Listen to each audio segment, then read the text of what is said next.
I thought I had made my warning to Sigil plain enough. There are a host of very good reasons why the lost city of Frore remains lost, I had said. For one, only one woman alive knows of its whereabouts. Then tell me of her whereabouts, and I will have found it, laughed Sigil.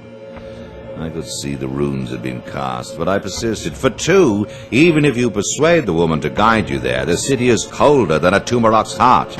No one missed the Geladites when they exiled themselves there. Why would you go? Why, to see it for myself, he grinned.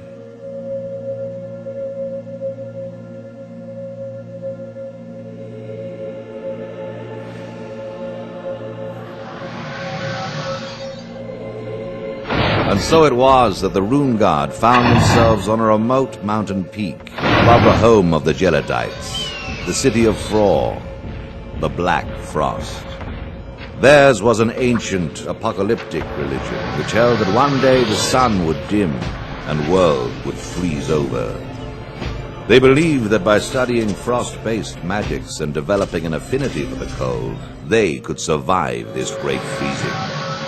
They had spent many centuries entombed in the icy tunnels below, working to this evil end.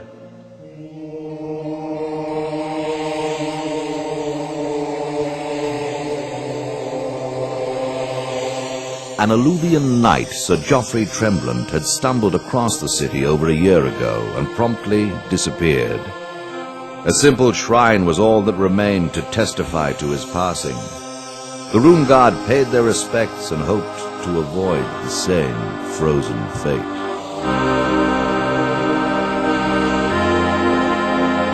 The Geladites were obsessed with cold, perhaps because of their point of origin, the lofty frozen plateau of Gelid upon which had sat the Ice Throne, the capital of old Derikost. Led by a council of three, they devoted much effort to the study and worship of magics, most chilling. And when the great freezing came, they planned to rebuild the Derikost nation around Frore, and then, as in days of old, they would rule the world. Like all Derikost, the Geladites were dread necromancers who had cheated death with their magics. All of the acolytes and initiates of the cult were foul undead.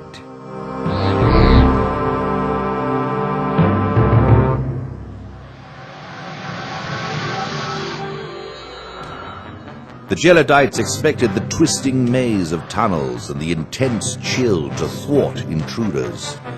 Those cultists who guarded the tunnels were quickly overrun by the Rune Guard, their murmured prayers turning into shrieks of unearthly rage.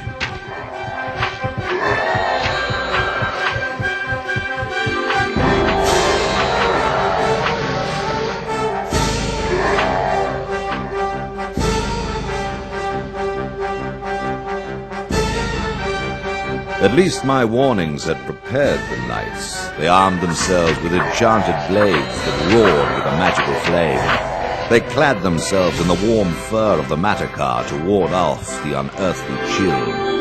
And they cast all manner of charms to nullify the magics of the Geladites.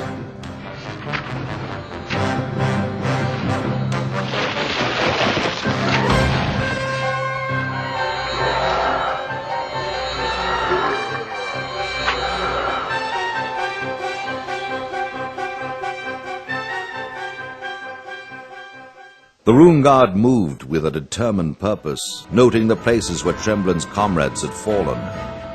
We Asparians have been on Dareth for but a short time. Each man and woman of the Rune Guard was only too aware of the timelessness of the halls, the centuries spent fashioning this great city.